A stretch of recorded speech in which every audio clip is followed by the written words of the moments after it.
విజయనగరం జిల్లా చీపురుపల్లిలో కూటమి నేతలు తిరంగా ర్యాలీ నిర్వహించారు. పాక్ మీద భారత్ చేసిన ఆపరేషన్ సింధూర్ విజయవంతం కావడంతో తిరంగా యాత్ర చేపట్టారు. మండల పరిషత్ కార్యాలయం నుండి గాంధీ విగ్రహం వరకు వందే మాతరం అంటూ నినాదాలు చేస్తూ ర్యాలీ చేశారు.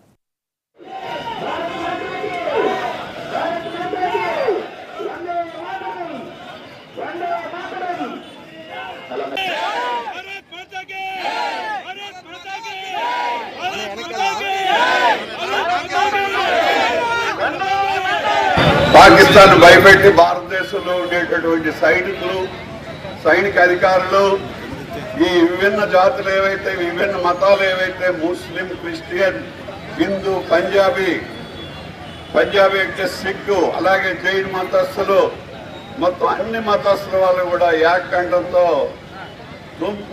సంఘర్ష్ కరో అంటే నువ్వు పోట్లాడు మోడీ, హమ్ తుమారే సాత్ హై, మేమందరము నీతో ఉంటాం అని చెప్పి అన్ని పార్టీలు కూడా ఏకంఠంతో మోడీకి చెప్పి ప్రైమ్ మినిస్టర్ ముందుకు వెళ్ళమన్నారు. మరి అది ఈ రోజున మనకు ఫలించింది. అందుకు మోడీకి మనందరం కూడా మేము ఉన్నాము అని చెప్పి మరొక్కసారి జై జవాన్, జై హింద్, జై జవాన్, జై హింద్. పాకిస్తాన్ ఉగ్రదాడికి భారత్ ప్రతీకారంగా